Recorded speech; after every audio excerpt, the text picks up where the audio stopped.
Okay, here we are, Witcher fans, let's go! How many people know Witcher 3? Yeah, good group. Yeah, now there they are. There's all those armpits I wanted to say. So Witcher 3 was the same kind of process. It was back in 2006. I believe it was I think it was 2006. It was around that time. 2005 maybe was when the audition was. And I got called in by a games company I've been working with. A games voiceover company. And I went into the studio to audition, and this guy named Boris, in Polish name, anybody know his name? It's Hunas Murekiewicz, or something like that. I can never say it right because my Polish is awful. But Boris, as I know him, was the guy auditioning me. And we played with different voices, and eventually he said to me, "So Doug, can you think of Clint Eastwood from Dirty Harry as the inspiration for this character? That's kind of what we're going for." And I said, "Yeah, I can do Clint Eastwood, Dirty, sure, yeah.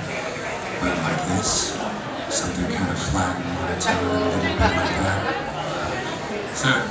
So that's basically what I did. And I got cast for Witcher 1 based on that audition. Now, it continued to be an evolution because it always is.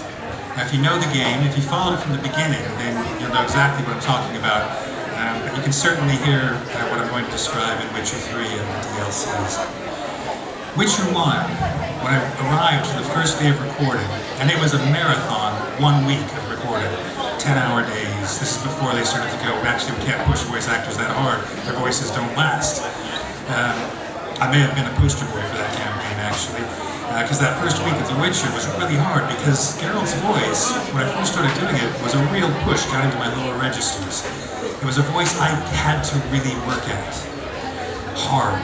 And as I said, we were doing 9-10-hour days. That's a long time to push your voice into something that it's not used to. So I'd go back to my hotel every night and drink lots of mint tea and lemon and honey tea and stuff, and I would hurt. And I would be quiet. I would recuperate for the next day. What was really interesting about Witcher 1 was that the developers knew what they wanted, but had no idea what they wanted. Any of you who work in teams might know exactly what I'm talking about. They all knew basically what they were after, and they all knew that my initial audition was what they were after, but then none of them could agree on whether the take I'd just done was good enough. Was the right Geralt voice, was the right emotionless voice.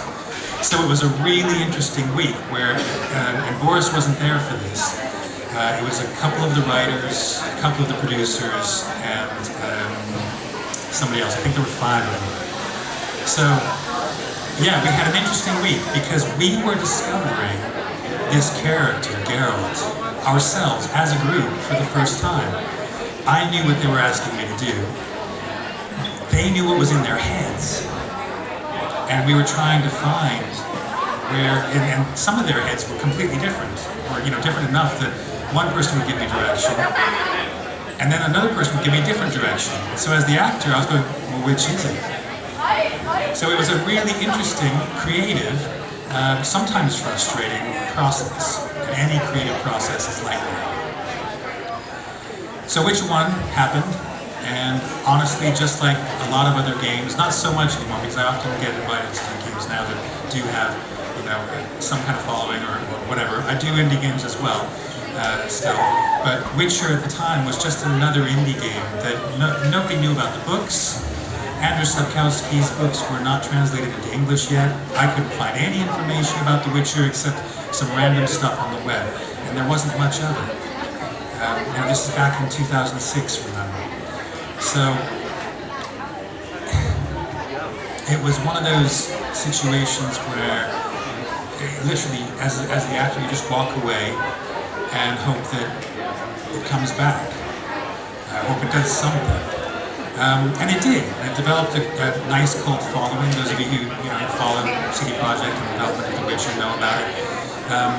And so Witcher 2 came along. I didn't know it came along until a friend of mine called me one day. I was at work, and you can ask about this if you like, but for a long time I ran the BA Honors Acting course at Arts University of Bournemouth, down on the South Coast. So all of this was happening while I was teaching full-time at a university, teaching acting. And a friend of mine called me up one day after a class that I'd been teaching and said, "Hey Doug, I just went to this audition. I auditioned for this character in a video game called Geralt of Rivia. Didn't you do that?" I said, "Yeah, I did. What's going on? They're auditioning for Geralt. I thought I was Geralt." Well, the entertainment industry is fickle, remember? You know, not an easy career and all that stuff.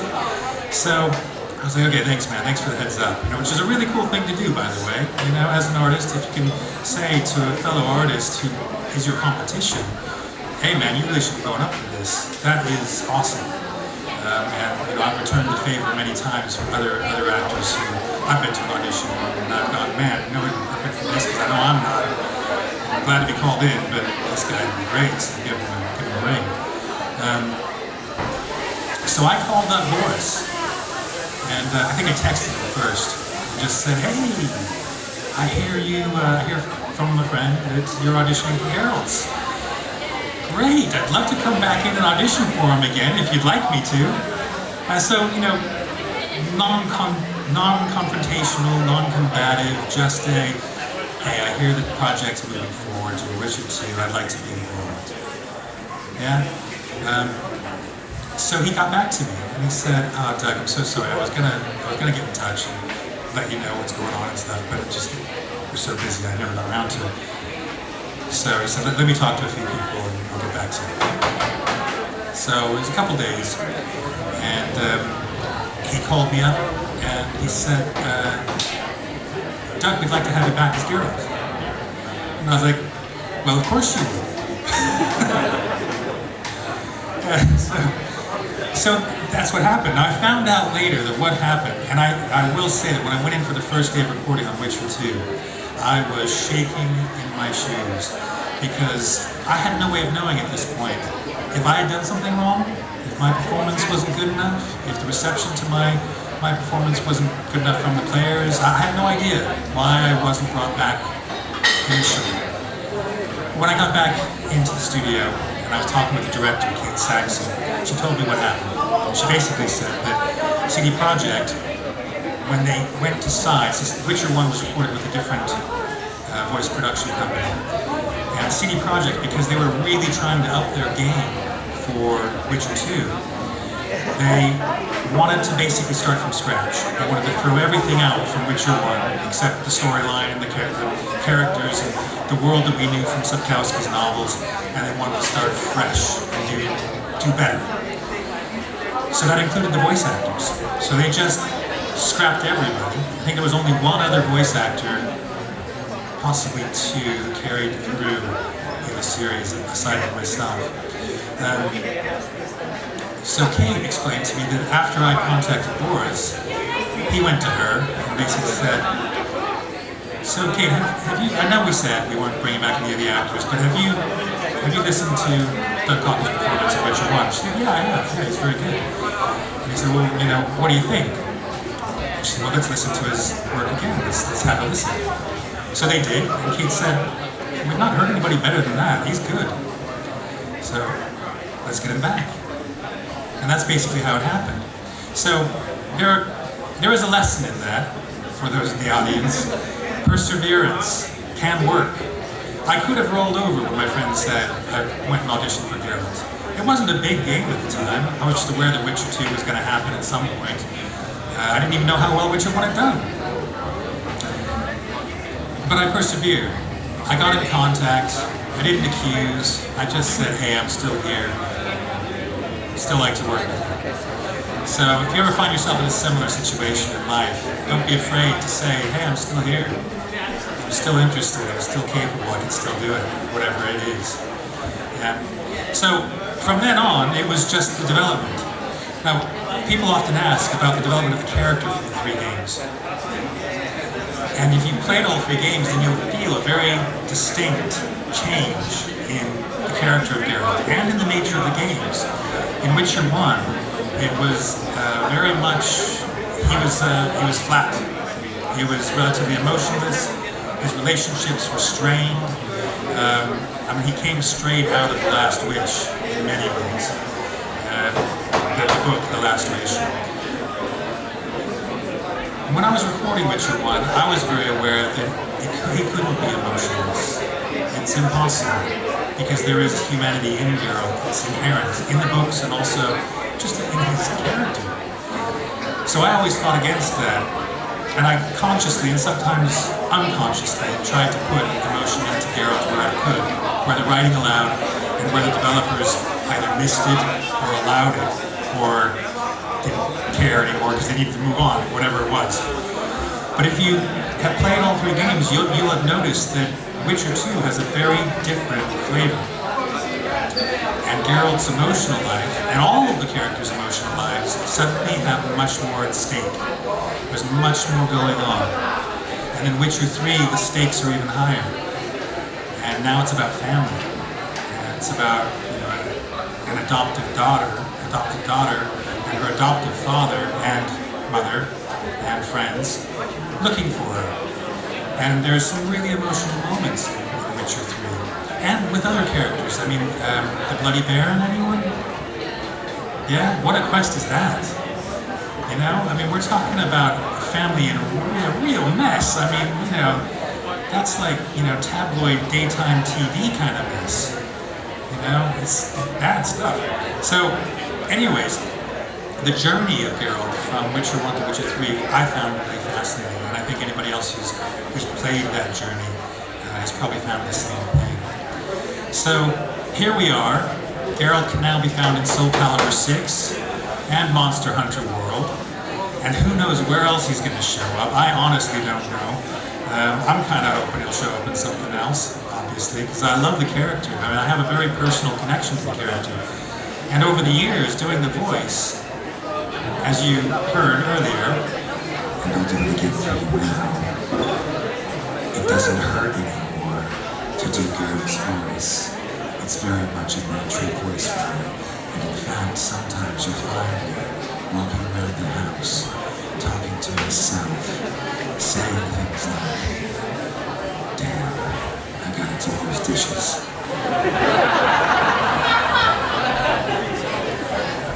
And there he is. He's in my life forever now. Doing dishes, doing laundry, taking the dog for a walk, having a gin and tonic, or a Kidwenian wine. Right, so I'll just open the floor for questions. You're going to have to shout, or come up front, or do semaphore language. Not that I read it, but you have to find a way to ask the question. So, yeah, you had a question? When is the next Witcher coming out? You have to ask CD Projekt, unfortunately. They've actually gone on record to say that at the moment they are focusing entirely on Cyberpunk. So, and I can imagine they are, because I know how hard they worked on Witcher 3. They had something like 160 people working on Witcher 3, and they've nearly doubled that team, I believe. No? Oh. I thought you were disagreeing with me. You disagree with me? Yeah, they've increased that team, and because their ambitions for Cyberpunk are so grand, I believe that they've pretty much got everybody working full tilt just on that. There may be someone in the background who's thinking about a Witcher 4, but I bet you that's 10 years down the line. I bet Cyberpunk's another 2 or 3 years down the line before they get that out there. So, but yeah, they've said that the Witcher brand is a very, very strong brand, and one of the owners has been on record saying, it would be silly not to do a Witcher 4 at some point because the brand is so strong. But when that will be, we're all in the dark, I'm afraid. The question is, what voices have I found it hardest to pull off? I can honestly say that Geralt in the beginning was one of the hardest challenges I've had. And I'll explain why. As an actor, those can be great opportunities because they push you out of your comfort zone and ask you to do things that you might otherwise not attempt. So that was a big one. But I did do one fairly recently that was quite a challenge for me. I was asked to do a character in Smite, the video game Smite, and the character is Chernobyl. And if you know the game or Slavic god. Or if you've watched American Gods and you've met Chernobog. Sorry? Well, he's saying that Chernobog appears in Fantasia, the Disney movie, which he may very well, but I know that he comes from ancient Slavic mythology as well. Yeah, that was a challenge because they asked me to do a Slavic accent, and I was like, which one? So they said, I don't know, anyone, do anything. So I said, okay, is Russian okay? I'll do kind of a Russian thing. I've never done a Slavic accent before, not even joking. I don't know why. It's certainly ripe for playing with, isn't it? But I've never done it, so yeah, I spent 4 or 5 days before I went in to record just practicing a Slavic accent. And I'll try it for you now, but I'm likely to get it horribly wrong because I haven't been practicing it. So, the Slavic accent has various changes you must make to the vowels and to some of the consonants. It comes forward and about a little bit, and the A sounds are a little more pronounced. Now I'm losing it now, you can hear it. I know, I told you it wouldn't be great. But it's good in Chernobog because I had 3 or 4 days to actually watch YouTube videos. YouTube's great for this. It's wonderful. If you ever have to do an accent, all you have to do is go on YouTube, type in how to do a blah accent. Right? And then you get all these people from those countries going, so here's my accent, and here's how you do it, and here's the changes you must make, and here's where I'm from, and it's different if you go north and if you go south, and everything else. And it's really fantastic. I mean, the internet has changed how research can happen. Recently, though, a little funny story. I think it's funny. I don't know if you will. I was asked, and I haven't been brought in to do this job. Maybe it was because of my reply. My agent contacted me and said, Doug, I've been contacted by a documentary that would like to use you, but they want you to do an Arizona accent. So kind of like with a Slavic accent, I went back to them and I said, which one? And I think I made them feel stupid. They just thought that there's like one Arizona accent. There's actually like 6 or 8, depending on how you define an Arizona accent. I only found that out by doing research. My initial response in my head was which one, but then I went on and I looked and I was like, yeah, which one? So I went back to the beginning and said, well, look, I had to look around and stuff. These are the ones I think you're probably looking for, and I can do any of those, so yeah, fine. But it is funny, isn't it? We think of accents as being one thing, but any of you who've lived in London long enough know that a London accent isn't one thing. And if you come from the north, it's like saying in England here, we want a northern accent, okay? Where from? Yeah, it's wide open. You want Yorkshire? You want the Republican? What do you want? Manchester? Leeds? Bradford? That's really northern. Yeah, Scottish, yeah. And then again, which one? So, it's a funny thing, isn't it? We think of accents as being one thing. They're really not. They're very, very culturally and geographically specifically bound. And so, as an actor, that's one of the things that I find really challenging. So that's why Chernobog was fun. So the question is, so I know this character, do I have a personal connection with him? Who is he to me? Basically, yeah? As an actor, it's very rare that you get to spend 12 years now with a character. An actor's life is full of, unless you're, an unfortunate actor, which I consider myself to be for this reason, an actor's life is moving from one job, one character to another. And you never get to spend more than 6 months, maybe a year with a character. More often than that, it's less. You go in for a week on a television series or a film or whatever, and you do your job and you go away. And the next role is different. So the opportunity to spend 12 years with this character so far has been really, really exciting. Part of that journey has been getting to know Geralt, I feel, in a very intimate way. And people often ask how much of Geralt is in me and how much of me is in Geralt, or something to that effect. I hope we don't come across too wishy-washy or spiritual with this, because it's not how I feel, but it is how I would describe this. Along that journey, with any character that you play, you have to of yourself into the role. If you don't, as an actor, then it comes across as false to the audience, whoever the audience is. It's part of being an actor. You have to be vulnerable. You have to share pieces of yourself that may not be pretty in order to make that character really live. I described to someone else earlier today, I said, you know how when you're on the phone with someone and you can hear them smile in what they're saying to you? It's a perfect example of what I'm describing. You can hear the smile, if it's genuine. You can also hear if it's not. If someone's smiling sarcastically at you over the phone, you can tell, can't you? So with acting, a big part of what we're trying to do as actors is find that truth of the character. And the only way to do that is to find a piece of that character, as big a piece as you can, but it could only be a little piece inside yourself. And then use that to help inform how the character behaves. I never believed that an actor should become the character. I believe that an actor should, at the end of the day, walk away. It's a job. You walk away, you see your family, you walk your dog, you eat your lasagna, you let the character go. And when you leave the set, the character goes to sleep. You might still be thinking about it, but you don't go home and act like your character. That's ridiculous. Some actors do that. Good for them. It's not my way. But still, you have to infuse the character with a piece of yourself, or it won't come across truthfully. So, yes, I believe that there is a lot of me in Geralt. The only way for me to make Geralts, or any character I play, as real and truthful as I can, is to use pieces of me.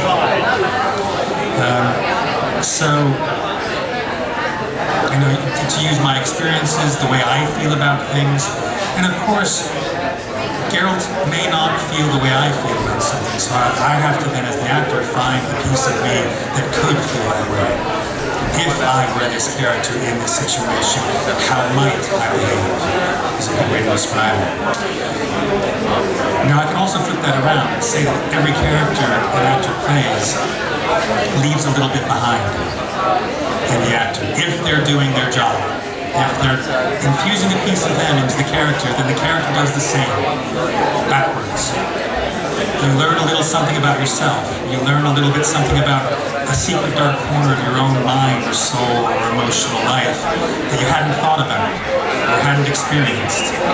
So you take something away from your character if you're approaching this correctly. Not correctly, that's not the right word. If you're approaching it with heart.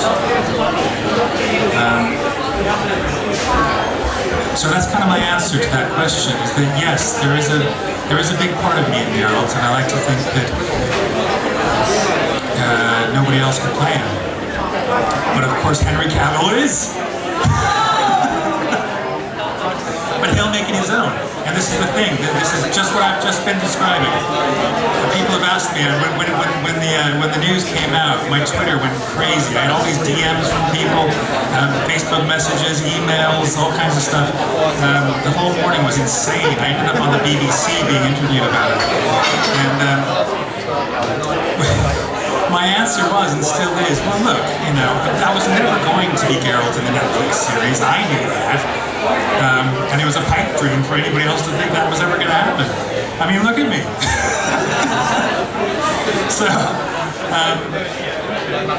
So my answer was that, I mean, Henry's going to make it his own.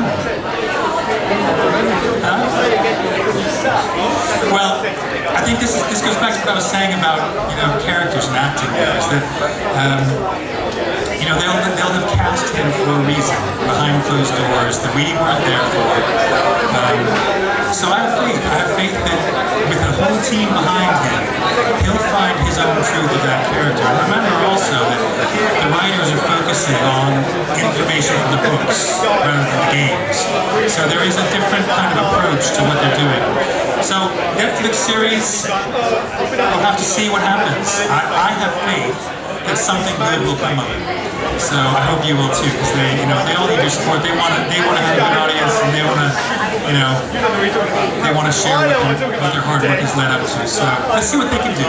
So the question is basically different kinds of acting. So what she's comparing is acting alone in the booth as a voice actor, which is most often what we do, no matter what that voice acting is, or acting in a film, or on the stage, or in front of a camera with other people. It is different, but they're all different. The fundamentals of acting are the same, but you have to apply different approaches because of the technical challenges that are in front of you. The way I always describe the difference for me between acting on stage or screen and acting for games in a voice booth is that in acting on screen or stage, the actor has the benefit of the costume, the other actors to work off of, a rehearsal period, even if it's very short. So getting to know how these characters interact, a set, props, all these things that help you as the actor to behave like the character, to put yourself into that world.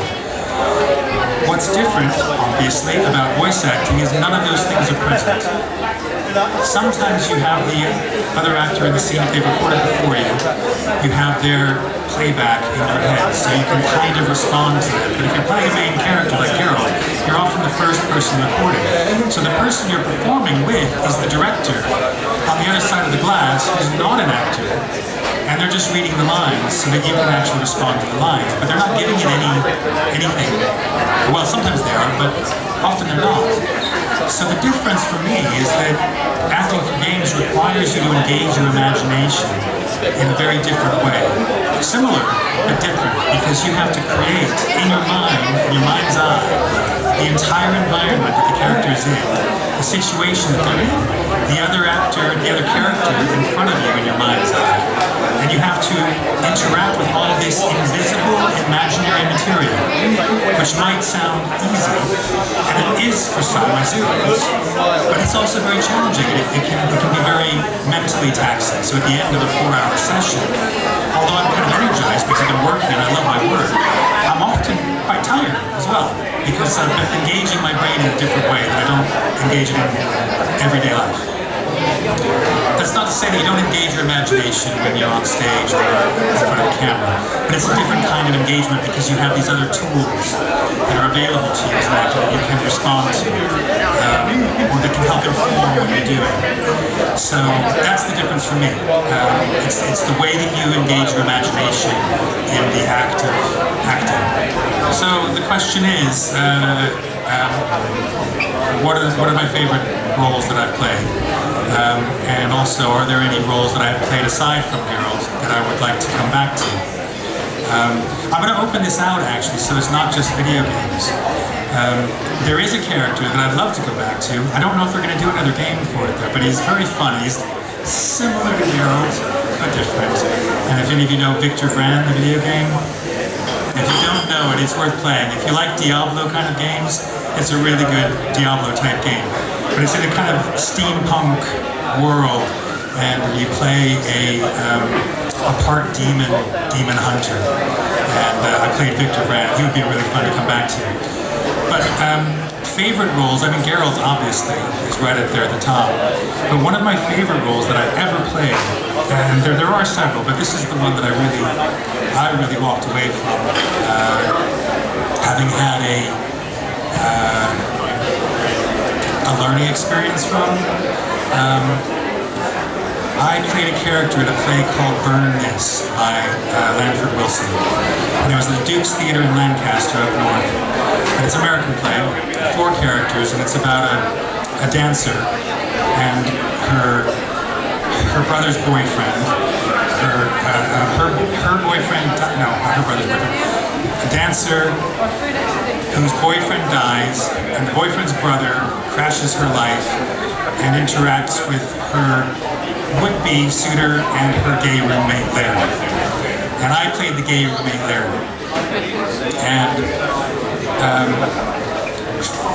as a heterosexual man, the challenge for me was I didn't want to take the piss out of this gay character that wasn't on the cards at all. So it became a real journey for me of finding for me, going back to what I said before, finding the gay man in me. Which sounds like the end of a bad joke, but it is what I mean, if you know what I mean. So I mean, I have lots of gay friends, so I kind of fed off, you know, memories of people I knew in my past and people who were in my present, and you know, picked little behaviors, little things, and tried to plug them into me. But it was a real journey of discovery for me because I'd never played a character that was so similar and yet so different from me. And I wanted to do him justice because he's a glorious character. He's so funny. And I had so much fun with him. And I literally, it was a 3-week rehearsal process. So I got to know all the cast and all the people in the theater and all the crew and everybody. And my wife, who was actually pregnant with our first child down here in London, came up to see the opening night, and I was introducing her to people. She hadn't been up there. I hadn't really talked about her a lot except among the cast because there was no need to really. We weren't having, you know, who's your family, what's going on with you personally kind of conversations. So I was introducing her to people on the opening night, and people were like, we thought you were gay. Okay.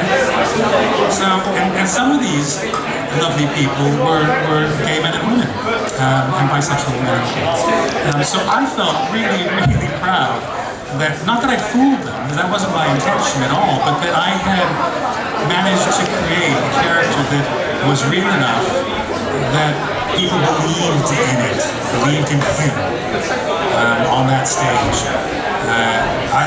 So as an actor, those are kind of the moments that you live for. Those moments when you can really sink your teeth into something that's different and challenging, and yeah, I think that's where the art is in acting. That's what I think it is. I hope that answers your question.